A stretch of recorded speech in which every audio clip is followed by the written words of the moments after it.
साथियों को बताना चाहूँगा, हमारे हम तो उनके वंशज हैं जिनका जन्म ही जेल में हुआ था, और हम जेलों से और मुकदमे से क्यों डरेंगे भाई। जिस भी साथी का जितना भी योगदान हो नई रेजिमेंट में किसी तरह से भी हो, अपना बढ़ चढ़ कर हिस्सा दे।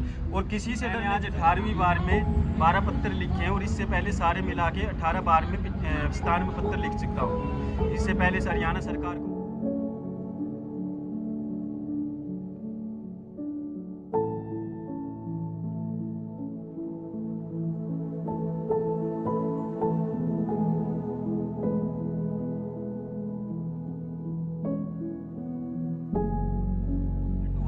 इसके बाद में मैं 3 बार जेल में जा चुका हूँ, और दिल्ली में मेरे ऊपर केस भी लगा हुआ, और टोटल 6 केस लगे हुए हैं। 6 में से मेरे 3 केस हट चुके हैं, अभी भी 2 केस चले हुए हैं। जय श्री कृष्ण साथियों, आज मैं यहाँ खेड़ की दोला अही रेजिमेंट धरना स्थल पे आया हुआ हूँ। आज धरना स्थल पे आने का मेरा मकसद ये था कि आज हम आपको यादव समाज के एक ऐसे क्रांतिकारी भाई से मिलवाना जा रहे हैं जिन्होंने जो समाज जो चरम कुर्बानी मांगता है, शायद उसी चरम कुर्बानी के लिए कदम बढ़ा रहे हैं। और बीच बीच में 1 साल के अंदर उन्होंने अही रेजिमेंट के लिए जो अपना योगदान दिया है वो किसी पहचान का मोहताज नहीं है। तो भाई अपने नाम से नहीं काम से जाना जाता है।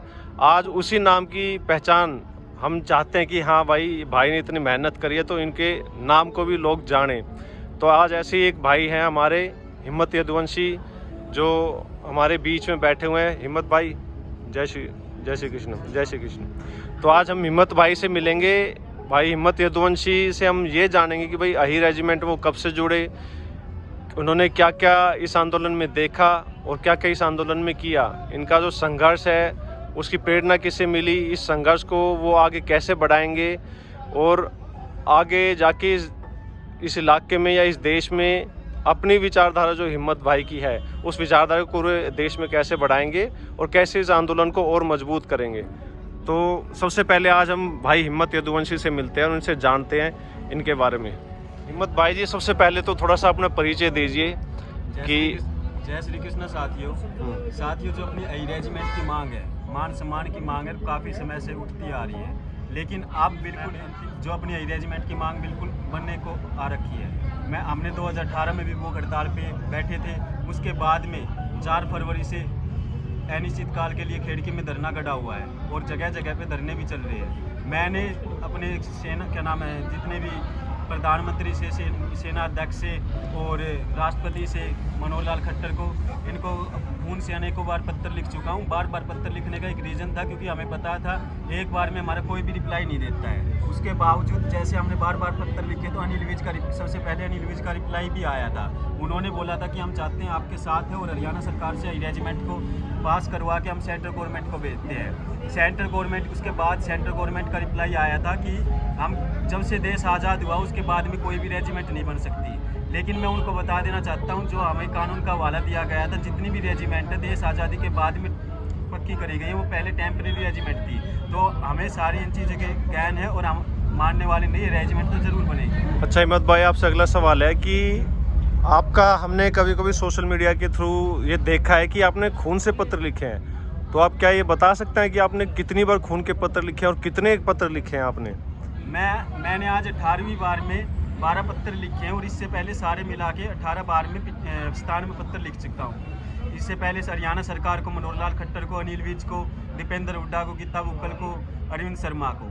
फिर उसके बाद में सेंट्रल गवर्नमेंट को लिखा, प्रधानमंत्री को, राष्ट्रपति को और सेना अध्यक्ष को। अच्छा हिम्मत भाई, आप ये बताइए, जब से आंदोलन शुरू हुआ है बीच बीच में कई बार ऐसा हुआ है कि प्रदर्शन उग्र भी हुआ है और कई बार पुलिस से झड़प भी हुई है। तो क्या उस झड़प में आप भी चपेट में, और क्या आपको भी जेल वगैरह या केस वगैरह लगे हैं, थाने में आपको बंद किया गया?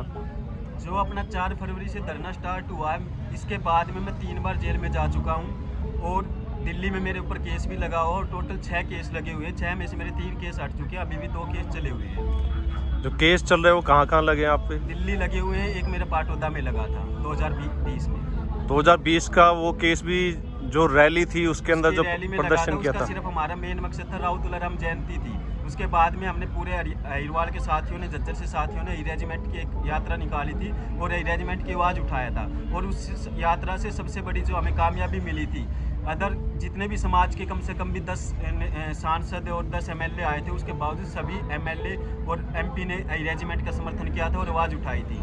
लेकिन मेरे ऊपर केस इसलिए लगाया था कि हम राव इंद्रजीत इस आवाज़ का समर्थन नहीं कर रहे थे। उसके बाद बार बार हम उसके आगे अड़े जब उसने समर्थन किया था, और इसके बाद में केस। हिम्मत भाई, आपसे एक सवाल हो रहा है कि आप अभी उम्र में काफ़ी कम हो, उम्र आपकी काफ़ी कम दिखती है, इतनी मतलब बड़ी उम्र नहीं है, तो आपके जैसे जो जवान लड़के हैं वो इस आंदोलन में कैसी भूमिका निभा सकते हैं? और बहुत सारे हमारे ऐसे भाई हैं जो सिर्फ पुलिस धरने के ऊपर पुलिस खड़ी है तो उसी पुलिस को देख के धरने से दूर भाग जाते हैं, तो ऐसे बच्चों के लिए क्या कहेंगे?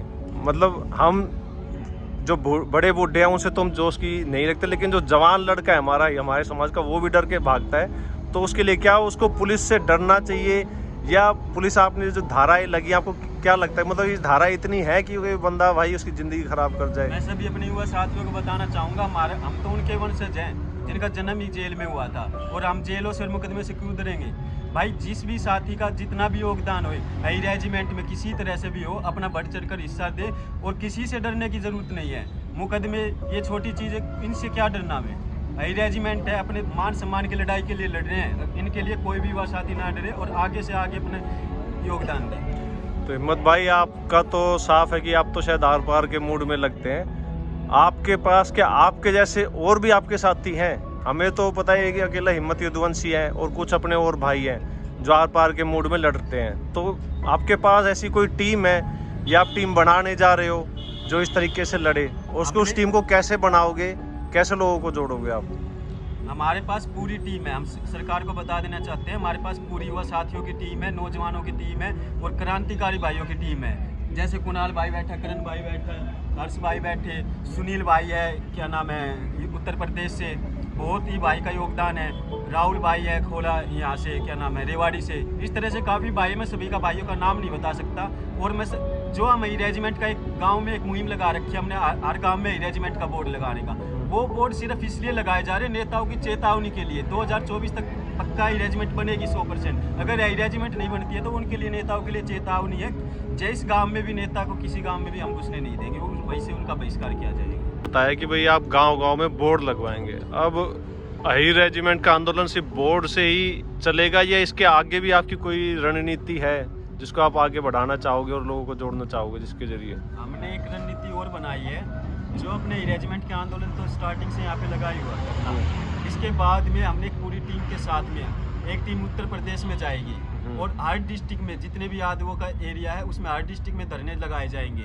और एमपी में भी जो हमारी यात्रा चल रही है, हर डिस्ट्रिक्ट वाइज धरने लगवाए जाएंगे। और एक टीम ऐसी बना रखी है हमने, हरियाणा की अलग, उत्तर प्रदेश की अलग, मध्य प्रदेश की अलग। जब इलेक्शन आएंगे, अगर हमारी रेजिमेंट की मांग सरकार नहीं मानती है, तो जहाँ भी सरकार के कार्यक्रम होंगे हम वहाँ पे जाएंगे और अपनी रेजिमेंट की आवाज़ को उठाएंगे। आप कह रहे हो सरकारी कार्यक्रम में जाओगे, वहाँ दखल दोगे?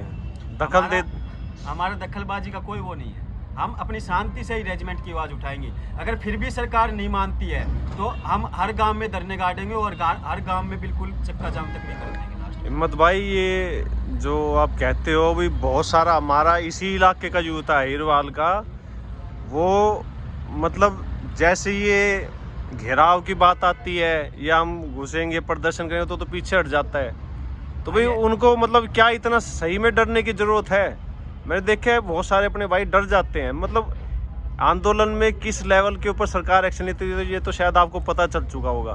तो मैं सभी साथियों को बताना चाहता हूँ, जो अपनी मांग है इतनी कोई छोटी मोटी मांग नहीं मांग रहे, हम अपने देश के ऊपर मान सम्मान की मांग मांग रहे हैं। इसके ऊपर हमने कुर्बानियाँ देनी पड़ी तो भी हम कुर्बानी देने के लिए भी तैयार है, मुकदमे से हम डरने वाले नहीं है। तो सभी साथियों से बताना चाहूँगा, आप एक डटे रहिए हो, किसी सरकार की हिम्मत नहीं है जो हमसे अपने आप ही पीछे हटेगी। तो बस युवा साथियों से मैं इतनी विनती करना चाहूँगा, आप अपनी जिस तरह से डटकर अपनी मांग को मांग रहे हैं, इसी तरह से आगे भी बढ़ चढ़कर एकजुट होकर अपनी रेजिमेंट का समर्थन करें। अच्छा हिम्मत भाई, आपने ये जो पत्र लिखे हैं ये किस किस के नाम पे लिखे गए हैं? मैंने पहले हरियाणा सरकार को लिखे थे और इस बार जो मैंने 12 पत्र लिखे हैं, राष्ट्रपति को, सेना अध्यक्ष को और प्रधानमंत्री को, उसके बाद में उत्तर प्रदेश में अखिलेश यादव जी को और तेजस्वी यादव जी को, बिहार के उप मुख्यमंत्री को, हरियाणा में मुख्यमंत्री मनोहर लाल खट्टर जी को, अनिल विज को, दीपेंद्र हुड्डा जी को, गीता बुक्कल जी को और अरविंद शर्मा सांसद जी को। को भाई साहब हिम्मत भाई ने लिखे हुए सारे पत्र हैं, लगभग 12 पत्र हैं ये लिखे हुए देश के अलग अलग राजनीतिक पार्टियों के जो लोग हैं, जो अलग अलग राजनीतिक पदों पे हैं। तो आंदोलन कुर्बानी मांगता है भाई, बिना कुर्बानी के कोई आंदोलन होता नहीं है, ना वो कामयाब होगा। तो ऐसा नहीं कह रहे कि भाई सारे लोग हिम्मत या अरुण भाई या करण भाई जैसे ही बने, लेकिन आंदोलन में क्या होता है, हर एक तरीके का सहयोग लगता है, तन से लगता है, मन से लगता है, धन से लगता है। तो आपसे जिस तरीके का भी सहयोग हुआ वो करो। कोई अपना समय दे रहा है, उसको धन की आवश्यकता, उसको धन की वो प्रोवाइड करो। कोई अपना तन का मतलब ये होता है कि वो सड़क पे है, रोड पे है, आंदोलन में लाठी गोली टिकेगी तो उसके ऊपर, तो ये तन की आवश्यकता होती है। तो आप अपने आप को किस उसके अंदर अच्छा मतलब सुरक्षित महसूस करते हो, आपको लगता है भी आप किस तरीके से उसका योगदान दे सकते हो आंदोलन में, तो आप वो जरिया चुने। लेकिन आवाज़ जो हमारे भाई उठा रहे भाई, उन भाइयों का जरूर साथ दो। जब उनको भाइयों के पीछे पता चल पाए उनके पीछे 1000 लोग खड़े हैं जो हमें सहयोग करेंगे, और हम नहीं रहे तो भी हमारे पीछे वो हमें याद रखेंगे, हमारे घर वालों का ख्याल रखेंगे। तो भाई वो अकेले 150-200 लोग ही हमारे यादव समाज के भतेरे हैं जो अही रेजिमेंट का नाम कंधे पे ला सकते हैं। तो बस यही सभी से निवेदन करूंगा कि जो भाई अपना जिस स्तर पे भी योगदान कर सकता है तन मन धन का, वो करे। और एक बात और जरूर कहूँगा कि अही रेजिमेंट की लड़ाई जो भी भाई जिस तरीके से लड़ता है ना, उसको टोको मत, क्योंकि हमारी कौम के अंदर 99% तो अभी भी घर में बैठ के बस अपने गुदड़े सेकते हैं, रोटी खाते हैं और पड़ जाते हैं। तो वो जो 1% लड़ाई लड़ रहे हैं हमारे समाज के, उन 1% का साथ दो। साथ देने का तरीका कोई सा भी हो, बस टांग ना खींचे। और अही रेजिमेंट के आंदोलन की जहाँ जहाँ पे भी ज़रूरत पड़े आप वहाँ पे जाओ और सबका सहयोग करो। जय श्री कृष्ण भाइयों, आज के लिए बस इतना ही, अगली बार फिर मिलेंगे। जय यादव, जय माधव।